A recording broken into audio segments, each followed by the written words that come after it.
Bill Maher has made a lot of statements recently that sound an awful lot like the intellectual dark web.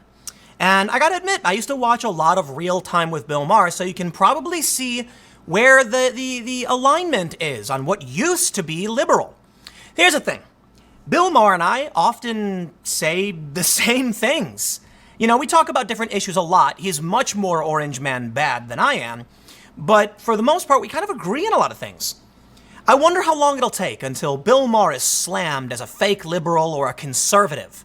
For the time being, he still has a lot of support as a liberal, and he's one of the few people who's aligned with the left, that has been for a long time, or they'll claim he's not really left. That's the point, right?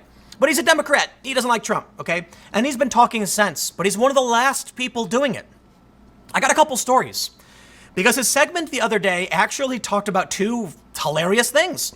For one, tedious virtue signaling anti-white liberals, their weird self-loathing is not helping anyone. But another really great bit was this. He blasts Hunter Biden's Ukraine ties. If Don Jr. did it, Rachel Maddow would be all over it. So here's what we're gonna do. We're gonna read a little bit about Bill Maher's commentary, but because I think they're great points. But in the end, what I really want to focus on is they'll come for Bill Maher. He is very, very much just like an intellectual dark web personality. Fortunately for him, he's been grandfathered in, as they say.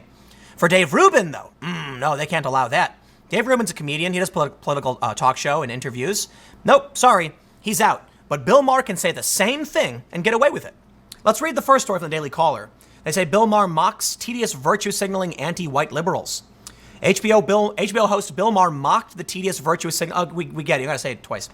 Maher began his Friday night Real Time with Bill Maher, a new rule segment, by poking fun at liberals upset about Democratic presidential candidate Andrew Yang's argument that comedian Shane Gillis should have kept his job at Saturday Night Live. Gillis was fired after backlash surrounding jokes he made about Asian people that some considered racist. And here's the okay. I'm just gonna read his quote. He said, "That's when the internet did what it does best and deemed Yang a racist for not being offended. Because if he wasn't offended, well, someone had to be. White liberals have to start listening to me when I tell them you can't be any more offended than I think he said you can't be more offended than the victim. I don't know. Did he say any more? That sounds very different. Anyway, the point is, you know what I've seen a lot of is that somebody will make an offensive comment, but it's offensive to the white progressives and not the minorities. Was I offended by Shane Gillis? No, I get it. I'm not Chinese. Andrew Yang is Taiwanese. Was he offended? No, he said he shouldn't be fired, and it's a conversation starter. I don't think most people cared. There are some people who pretend to care, and most of the people who seem to care are not even the group being targeted, which Bill Maher accurately points out. He says, white liberals were the only group that has a bias against themselves, and I've shown the studies. So here, you know what? I think the problem with what's going on right now is that Bill is just behind the curve. And I don't mean this disrespectfully. I covered that study, a month ago? And now he's referencing it. Well, good for him. Good for him. I'm glad it's in the mainstream. But you can't get mad at me because I'm ahead of the curve. He says white liberals were the only group that has a bias against themselves. They want to hang out only with people who are not them. That's like your mother preferring the neighbor's kids. There's a weird self-loathing going on among white liberals, and it's not helping anyone. Lifting up those who society has cheated or forsaken, that's liberalism. Hating all things white is just tedious virtue signaling. Bravo. So here's the thing. You guys know, because I've mentioned it more than enough times, that I come from a mixed race family. And I always have to stress, because people think it's funny and they're like, haha, Tim said it. But this is why, okay? I'm sitting here from a perspective that has been on the other end of white supremacy, and I'm sick and tired of this fake anti-racism. When a bunch of white people come out who have college degrees and their families make more than $100,000 a year, and they start preaching to lower income people, about how they're wrong and bad and racist, I don't want to hear it. You're not solving the problem. You're making it worse for me. As Bill Maher points out, you're making it worse. You're making it awkward. The HBO host explained that the answer to mass incarceration is to stop putting undeserving blacks in prison, not to put more white people in Twitter jail. Amazing. Calling white privilege real, Maher explained that there were some disadvantages, such as many whites being born with a terrible personality. And but the joke is delivered much better by Maher. You have to trust me. He says something like, white privilege is real, but there are real disadvantages to being white. Some of you were born with terrible personality. And everyone claps. Thank you. Maher mocked the "I'm embarrassed to be white" subgenre on the internet, specifically pointing out actress Rosanna Arquette, who tweeted, "I'm sorry I was born white and privileged. It disgusts me, and I feel so much shame."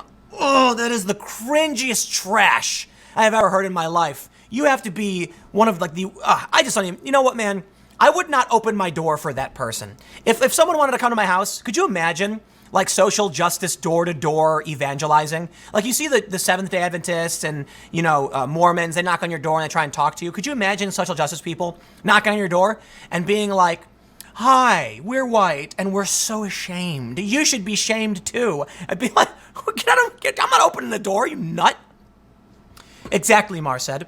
You think it's hard being a black man in a white man's world? Try being a white woman who feels bad about you being a black man in a white man's world.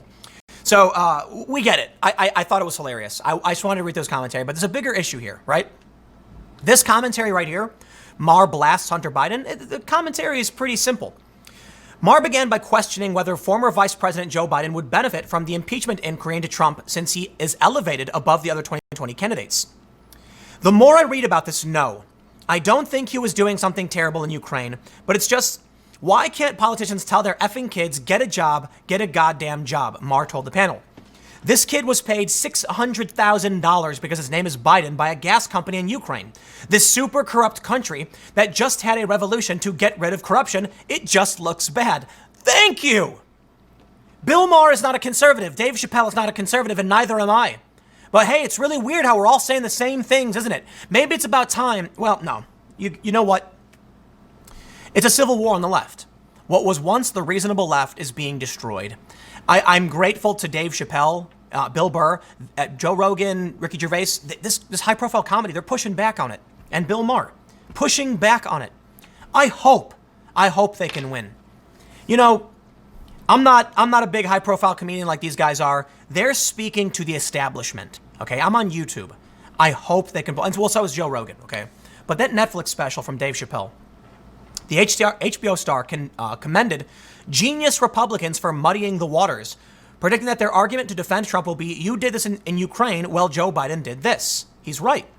He then... But it's not genius. It's pointing out a double standard. Trump did this? Yeah, well, so did you. Can we move on? He then mentioned Trump's eldest son, Trump Jr., who was famously entangled in the Russia investigation. It sounds like something Don Jr. would do. And if Don Jr. did it, Rachel Maddow it would be all Rachel Maddow was talking about. You know what, man? Love him or hate him, you could disagree with Bill Maher, you could be annoyed by him, but listen, Dave Rubin pointed this out. Don't come after Bill Maher. He said this to conservatives. He was like, don't get mad at him. He makes offensive comments. You're talking about the recession. I've criticized, but he is the last good liberal in mainstream television. And he gets 1.5 million viewers per episode. That's my understanding. Without him, you know what we'll get? This. Jezebel. Bill Maher is a monster. Why? This is a story from back in 2017 when Bill Maher had on Milo Yiannopoulos. And Bill Maher made a very important point. Let me zoom in. They say, nominally liberal comedian Bill Maher finally followed through on his irresistible urge to discuss the beauty of laughter with far-right troll Milo Yiannopoulos on his show Real Time. It went just as poorly as people familiar with the work of Maher and Yiannopoulos expected it to. They go on to mention Jeremy Scahill announced he would decline the invitation. I like Jeremy Scahill, but that to me is pathetic. Stand up for what you believe in. Confront it. Instead, he canceled his appearance because Milo's going to be on it. Oh, please. You're worried about Milo? I'm sorry. You not showing up. Listen, Scahill pulled out of the show. All that does is help Milo. You want to challenge him? You don't like his ideas? Show up and be the pushback. But when you walk away, now he's got an open platform and nothing else. But Bill Maher pointed this out. Bill Maher said something.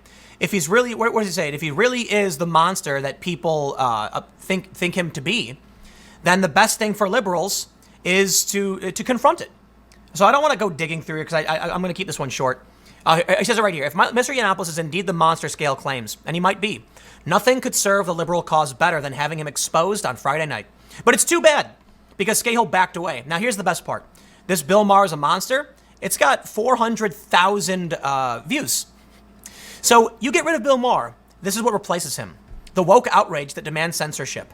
The left that refuses to confront people like Milo Yiannopoulos, to refuse to hear the debate. I disagree with Bill Maher. He's a super rich dude who doesn't understand the plight of poor people. Calling for a recession is terrifying. Please empathize with those who don't live in New York City. People were killing themselves, okay? That's not funny.